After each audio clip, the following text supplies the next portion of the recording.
Now I have the pleasure of introducing this guy. He's a friend, he's a colleague.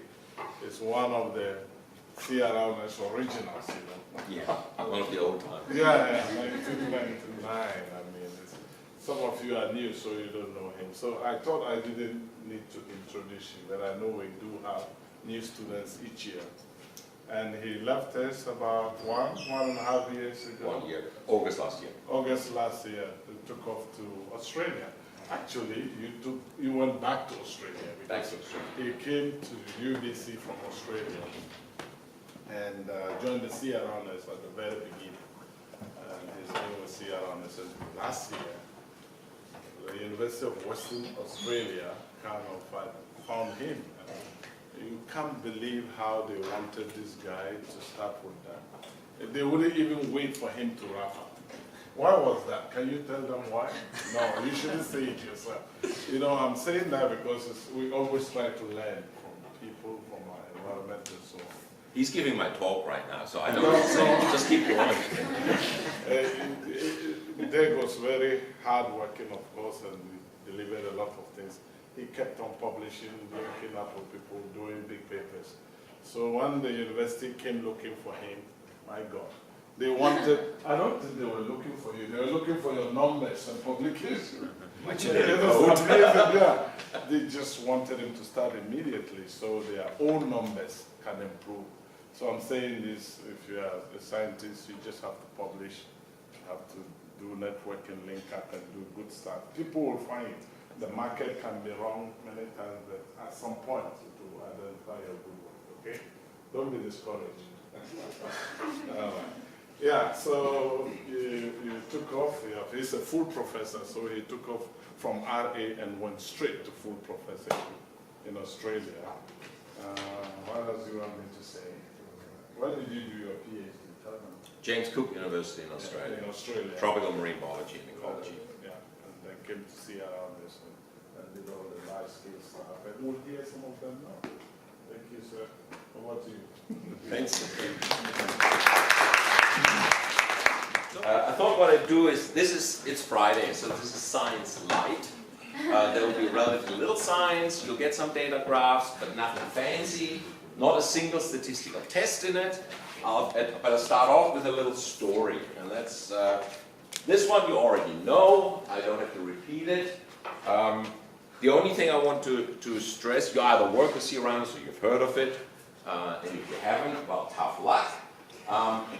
But I think no matter whether you like or agree with the data or the interpretation or the statements that we make in the sea around us, I think you have to acknowledge that over the last 20 years, the sea around us has contributed significantly to raising the profile and the awareness about global fisheries issues around the world, both in the scientific community as well as civil society. Right? And there you have some of the folks, some are still there, some are not, some have run off, some have gone on to other degrees. But a lot of them stay actually in touch with us because they really enjoyed working with us. Now, the University of Western Australia in Perth went through a major restructuring and strategic realignment a couple of years ago. And as part of that, they decided that they have a good standing in Australia, but internationally they want to really raise their profile. Okay? And they also want to start focusing more and more on the Indian Ocean. I'll come back to that topic in a moment. So for them, immediately a sea around us, kind of Indian Ocean note made really sense. So they started chasing me. They also tried to chase Daniel, but Daniel said, no, thank you. He's quite happy here. So they chased me, and they made me an offer I couldn't resist. So about a year ago, March last year, I relocated. But I actually signed on with them about 6 months before that, so they could count my publications as part of their own institutional assessment. That's what Rashid was alluding to. It was really quite funny. Now, Perth is a beautiful place to live. It's very active, very outdoor, very beachy, and yes, a lot of surfers. Okay? It's not quite as bad as Scripps in Southern California, where like 3/4 of the staff and students walk into their offices every morning tripping wet with salt water and the surfboard under the arm. It's not quite as bad, but yes, there's a lot of people surfing it. In terms of wildlife, Western Australia is also quite unique. It has one of the highest endemicism, oh God, I don't even know how to pronounce it, including this little fella here, it's the quokka, who has a permanent grin on his face because of the facial structure, and it's called the happiest animal in the world. It's a tiny little marsupial. It lives only on one island in the world, of Rottnest Island, which is a major tourism attraction to the west coast. And indeed, it welcomes you. It comes right up to you, right up to your feet, because it wants food. Okay. So, happiest animal in the world. However, there's other toothy critters out there, just off the coast. Many of those, white pointers, great white shark, and they are the reason why you will never see me with a surfboard in front. They have a lot of shark-surfer interactions. 2 days ago, a guy got knocked off his surfboard by a 3-meter white pointer, and he made it back to shore without getting bitten. But that doesn't always happen, so they have quite a bit of problems with it. And this is actually leading now, again, to the debate whether there should be a culling of white pointers. And it's a very heated debate mainly between the recreational industry, the surfers, and the beach goers, and the swimmers, and the conservation community. Most fishermen stay relatively quiet about this because many don't have really a problem with them. Some would love to cull them because they want the fins. Right? So, let's ask, why is he around us Indian Ocean? And there's two parts of 2 separate slides in this. First of all, if you historically look at fishery science, the emphasis has usually been on the Atlantic or the Pacific. Just think of the big fisheries in the Atlantic, the herring fishery, the Atlantic cod, okay, or the Atlantic bluefin tuna. In the Pacific, you have 2 of the largest volume fisheries in the world, okay, Alaskan pollock and Peruvian anchoveta. And of course, the Pacific contributes the most to global tuna catches. And the Indian Ocean has received a lot less attention. For example, the Indian Ocean Tuna Commission was only established in the mid-90s. Okay. However, the countries around the Indian Ocean were home to about 1/3 of the world population. And it ranges from really rich, well-off countries like Australia to some of the poorest countries in the world. Think Bangladesh, think Mozambique. Okay. And furthermore, the Indian Ocean is a major transportation highway, not only from the Persian Gulf, all the oil transport, but also major trade routes into Asia, running all through the Indian Ocean. Okay. Yet, when you think in terms of global scientific endeavors, particularly to do with the ocean, Indian Ocean is very often underrepresented. Not in all aspects, but in many. The tuna fisheries do receive attention, scientific and policy attention, but they have an equity issue. And Rashid's paper recently actually pointed that out quite well. It is dominated by non-resident countries. Most industrial tuna fishing in the Indian Ocean happens by distant water fleets from Europe and from East Asia, China, Taiwan, South Korea, and Japan. Okay? And the small-scale fisheries around the entire ocean basin is very often substantially underrepresented in the scientific community, but also in the policy debate. Yet, it provides food security and livelihoods for some of the poorest people in the world. That's one aspect of why Sea Around Us Indian Ocean makes sense. The other one is an institutional one. As I said already earlier, the university wanted to increase their profile. UWA is the only group of 8 university on the west coast of Australia. Group of 8 is a grouping in Australia for the top 8 universities. 7 on the east coast, 1 is on the west coast. Okay. Globally, no matter what ranking you look at, what ranking system you look at, UWA is somewhere around top 100 university. It's the only top 100 university in the entire Indian Ocean region. So it made sense for them to try to take a leadership role. There is a lot of local marine research happening in Perth, at UWA, and at some other institutions, like 4 or 5 universities there. But most of it is local or Australia focused. Okay. There is the Ocean Institute, which I'm a member. They have a brand new huge facility called the Indian Ocean Marine Research Center, which also hosts some of the other entities that are involved in ocean research like AIMS and CSIRO, which are federal institutions. CSIRO stands for Commonwealth Scientific and Industry Research Organization. AIMS is the Australian Institute of Marine Science. They do tropical marine science. Okay, and UWA has also very strong marine engineering experience and expertise, mainly because of the massive oil and gas development on the Northwest Shelf. So there's a lot of local marine expertise, but all is Australia focused or coastally focused. And so, when they start talking about doing large-scale topics, high-profile topics, that's the focus what Zeronis has been doing for a long time, so it was an obvious match. All right, my first year there, ground zero. Right? Driving on the left was not a problem for me, because I lived in Australia for 20 years before I came here, so that wasn't an issue. But I had to relearn lesson number 1, the Aussie pace. It's different. Right? Not everything happens very fast in Australia. And it's really weird. Some things, particularly some bureaucracies and administrations, are incredibly efficient in Australia. I think it has one of the best, the most efficient healthcare systems in the world. Getting registered for driver's license and so on was all really fast. A lot of online services, you can do it real quick. Other things, not so much. Okay? For example, university services. Everything from plumbers to painters and so on. And I think in part, I need to be honest, because of the restructuring, a lot of changes have happened over the last 3 years at the university, so things get lost. When I asked them about the offices and the lab spaces that I was offered, they were all painted in a nice shade of bright pink. Okay. And while I don't mind a little bit of pink every now and then, it was a little bit too much. So I asked the service, okay, can you repaint that for me? Yeah, sure. We'll come around to it somewhere in the next few years. Maybe. Okay. So I said, okay, well, if I wait that long, I'm going to be colorblind. So we did a James Bond style night raid on the paint cupboard. And over a weekend party, I had this all repainted, and it's all nicely done. To this day, the services, the painting services are scratching their head. How come this pink has disappeared? They still don't know. Okay? So don't tell anyone. Don't tweet this. However, overall, my experience in settling in at UWA was extremely positive. It was very smooth, it was very supportive, and I think that's exactly because of this. There was a very strong institutional interest in getting a large project up and running that connects also internationally with other people and other groups. And to this day, I have very strong support all the way up to the most senior levels of the university. And that's really nice to have. So, I now have my own wing of a building. It's a small wing. It's a small building. Still a wing. But, quite a few offices and lab space in there. But, my offices are bigger than your offices. We're going to go with you. We'll join you now. That's the advantage of being in a slightly older building. When the room codes were better, you didn't have restricted 2 square meters per room covered person.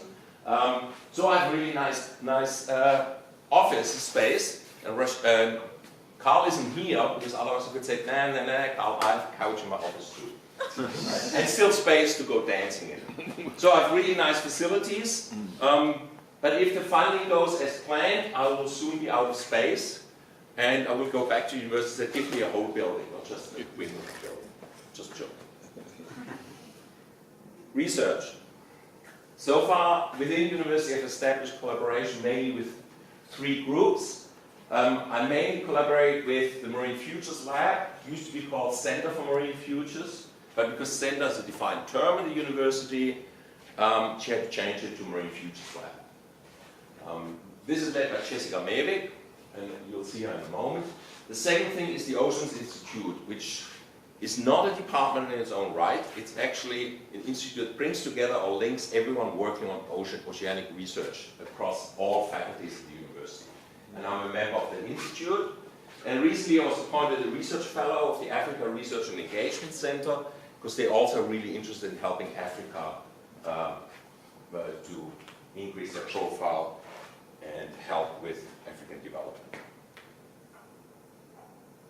In terms of external collaborations, so far I'm mainly working with 2.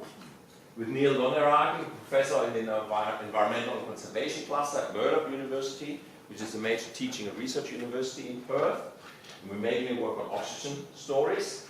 And the second one, and those of you who were involved with Sea Around Us during the catch reconstruction program, may remember that the West Australian Government Department of Fisheries was one of the very, very few fisheries departments that refused to talk to us or to share their data with us or to answer any questions we had about West Australian fisheries. They were adamant to say that you guys don't know what you're talking about, go away. Thankfully this has changed. I'm in close touch with one of the senior scientists there, and they're very, very eager on being involved. And it's interesting, 2 things have happened. First of all, proximity helps. Me being there for face-to-face discussions really helped smooth over concerns that they had. that were difficult to address via email or phone call. And secondly, there was a governmental change in Western Australia. So now they're actually getting pressure from the top, political pressure said, you have to become more open. You have to share stuff. Okay? This is not you exclusive, this is the whole society. So that's opening doors, which is really nice for cooperations. Okay, people. Top left, there's Professor Jessica Mavik. She's the director of the Marine Futures Lab, and a close colleague of mine. We work on a lot of science and research together, and also a lot of the funding search. On the top right, you see someone that makes life very, very interesting. Because Hannah Chris, she's a very dynamic Brazilian. She's my personal assistant. I need anything done, she knows who to turn to get it done in terms of administration and paperwork. The three faces at the bottom, many of you will probably recognize. Lincoln Hood and Rachel White, both research assistants. They were both research assistants here at see around us at UBC for several years. They're now both with me in Perth. Okay, and on the bottom right, James Hare did his PhD here at IOF. And for the last few years, he is kind of a postdoctoral project manager. He's the operations manager. And he's the absolute go-to guy. Need anything done? He was behind the paint. Right? Okay, students, graduate students. I'm on the committee for a couple of students, and my first sole student is starting in January, so I haven't listed her yet. Dave Tigler is in his final year of his PhD, and he mainly works in spatial ecology of sharks using telemetry, which is, by the way, what I did for my PhD. And he mainly worked at Chavez Island, but he's also directly involved with the Global Slavery Index. I'll come back to Global Slavery Index in a little while. And so he's also working with me on global fisheries. And Lincoln is jumping the queue. She's starting her PhD in February, looking at subantarctic pelagic ecology. Okay, so she's going way south. But she also works on baited remote underwater video systems, which is a way of sounding biodiversity in the pelagic environment without destructive sampling. Then there is a new PhD student, and then Jack McElhinney. He is starting a project looking at the oxygen ecology and physiology of sharks. So basically, that's me starting to poke and prod Daniel's gill oxygen limitation theory. We want to test that increasingly over the years, and Jack is working on this, and there's also work that I do in collaboration with Murdoch University. And then Tess, she's starting her master's on spatial ecology of tropical and subtropical moray eels, but she's also working on the beta remote video systems for image analysis of long, thin fishes. So if you have stereo imagery, if a fish swims through it, a normal fish, right, you can stereo imagery, you can measure the length of the fish. Because the fish doesn't really bend too much, just a little bit, right? So usually you can get an image that allows you to measure it. But with a moray eel, they swim like snakes, right? You never actually get the full extent of the animal. Right? So we're trying to figure out ways how we can determine body sizes if you only get proper images, for example, from the head. That's what she's doing. And since I'm now professor, I also have to do teaching. So I teach in second and third year courses, but most of my teaching engagement is at the graduate level, and particularly this course here, Marine Conservation Fisheries Management, which is a wonderful course that directly involves government departments, Department of Fisheries, but also Department of Conservation, and the NGO community directly in the curriculum of that course. And it gets high praise from the students every year, and I'm heavily involved in that course. We're currently revamping the entire teaching curriculum for the whole School of Biological Sciences. As part of that, I hope to develop actually a fishery science core unit, which is currently lacking in that curriculum. One of the first papers that basically came out with me being fully at UWA was this one that came out July, August this year. It was led by the PhD student Dave Tigler, and it uses sea around us data to look at the distance pattern of global fishing. We were able to show that there's 4 countries in the world whose fleet are actually fishing far, far, far from home. China, Spain, South Korea, and Taiwan. Over time, they actually fish between 2 and almost 5,000 kilometers from their home country. as a catch-weighted average. There's a second set of countries, or former countries in the case of the Soviet Union, that used to expand and fish far from home, but for various reasons they have relocated more into local or regional borders.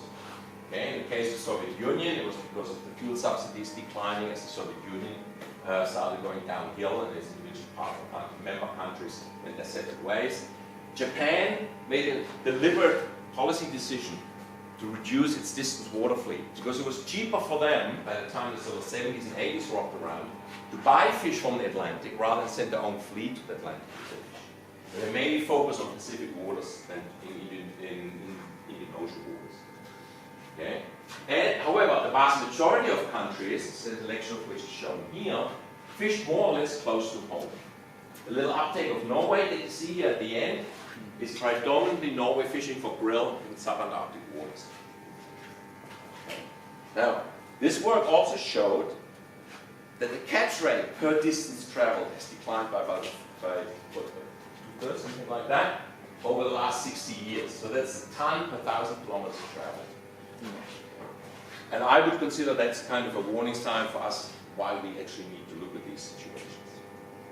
The other thing we did in this paper is, given that we know that the industrial catch has declined by 10, 15 or 18% since peak in the mid-1990s, and we showed that the percentage of ocean area that was exploited has continued to gradually increase, and more area is being exploited, obviously the catch per unit area has declined for industrial fisheries.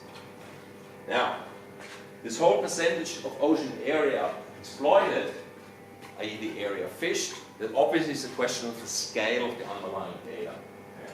In our case, half degree. So whether it's 90 or 95% or 40%, whatever. So this raises the issue of what's the actual spatial impact of fishing.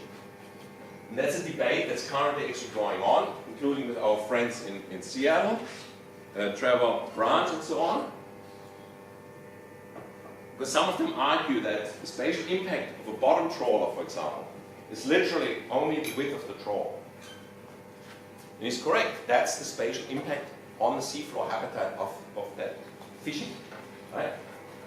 But if they fish a schooling species that roams much more broadly, the question is, what's the spatial scale of fishing that species in an ecological ecosystem sense? Is it not more the range that this school could roam?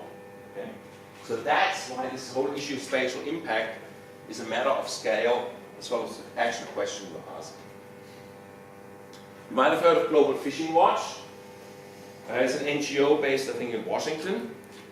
And they use satellite data, automatic information systems, and they harmonize, download it, and they throw all sorts of computer algorithm and what's it called, network learning and so on at it to identify actual fishing activity by vessel. So they get latitude, longitude, position of each fishing vessel to fish.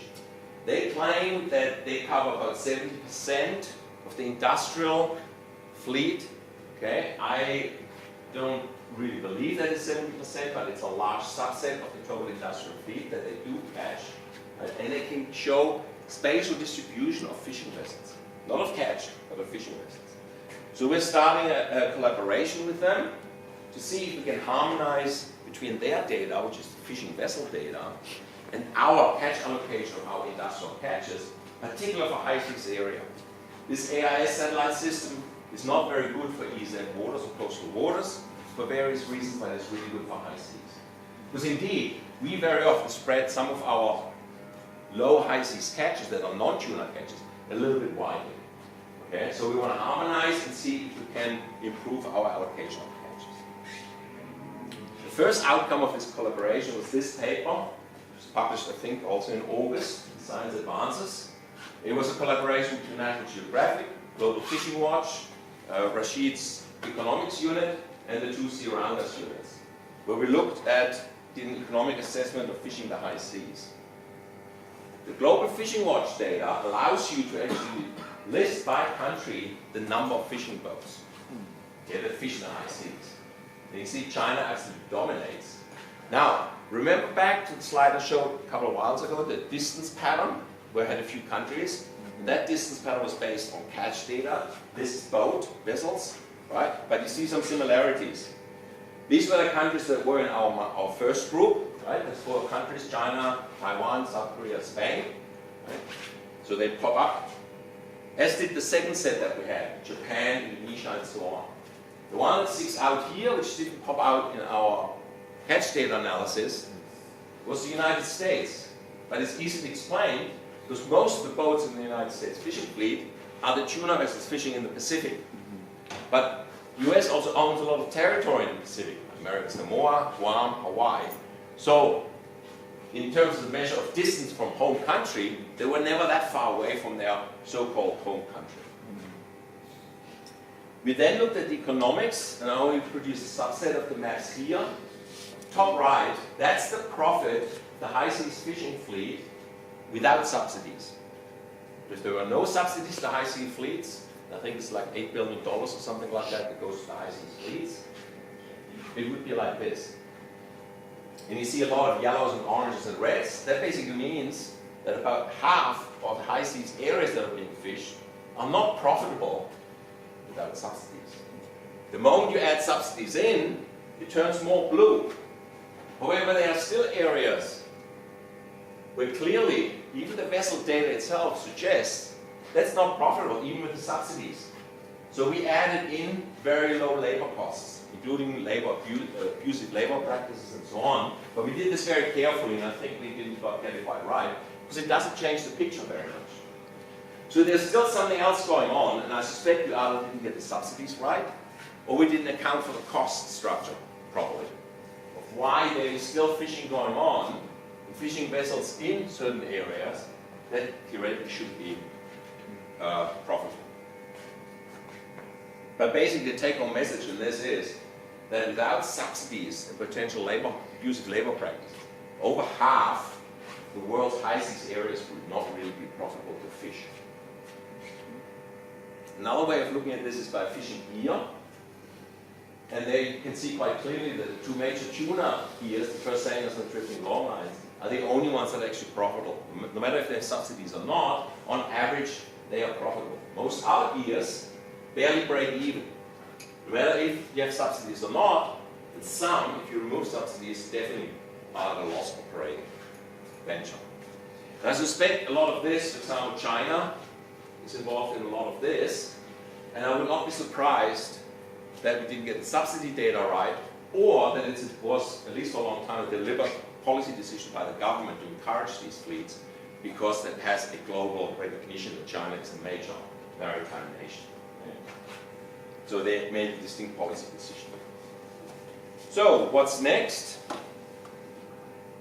Stay tuned for this one. It's been accepted, it's in press. I'm not going to show anything but the title.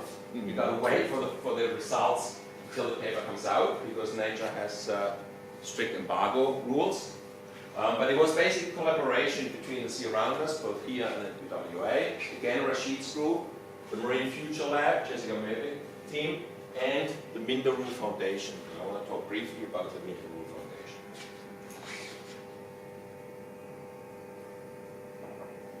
Minderoo Foundation is based in Perth. It's the brainchild of an eccentric billionaire who is a really nice guy. And unlike most rich people here in the US or North America, you can actually get to meet him and talk to him. He's a really nice guy.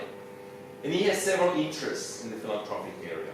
Most of them are social, okay, including the Walk Free Foundation, which is a subset. They produced the Global Slavery Index, which is the group that we've been working with on that paper that's about to come out. Now, very recently, he announced a new venture in his foundation, Flourishing Oceans. And he's actually submitting $100 million to this venture, and it will have 3 branches: research, pollution, and fishing. With research, he mainly means infrastructure. And specifically, he went and bought a 180-foot luxurious research vessel that's particularly specialized on doing small boat research. They have lots of little small boats on the front. Okay. It's very luxurious. And he's providing us an infrastructure platform for the entire Indian Ocean for research. He also wants to build or reinitiate and revamp a research station on Ningaloo Reef, which is on the northwest shelf. There's a large barrier reef system in Western Australia. so infrastructure. Okay. He also has the Forest Research Foundation. And that foundation actually provides 50 scholarships and fellowships for PhD students and for scholars to come and work in Western Australia at various universities, do various things. So there's a lot of scholarships available and fellowships that you can apply for. He also, separate to that, made a donation for this building, $60 million building, which sits at the University of Western Australia. It's called Forest Hall. And it's basically a large accommodation block and seminar facilities and small conference facilities for scholars and for students to come to and work and live at. That's where Daniel stays when he comes and visits. Overlooks the Swan River, really beautiful, just walking distance to my offices, so he really loves it there. It's also where Rashid will be staying when he comes and visits. Really? Yeah. The second issue is pollution. That's the newest part. Nothing much has happened yet, but it will be focusing on plastics in the ocean. It'll be heavily policy and governance, action-driven, on how to address the plastic pollution issue. You probably all heard all this news about for the paper, that table salt that you use. You found lots of plastics in most of the salt shakers that you buy. And there's also recently just another paper that actually looks at human feces. Finds lots of plastics in there. It's called microplastics. Okay. And the third one is fishing. In particular, they want to publish a global fishing index, so parallel to the global slavery index. And we will most likely be contributing massively to that endeavor over the next few years. So, what's next for me? No, with before you, UWA? So I'll continue to push the ocean basin issues. And it's actually interesting. Every time we publish a paper, we write a press release. Valentina does an excellent job at writing press releases. UWA jumps at that. They absolutely love that sort of thing because they can't get enough of it.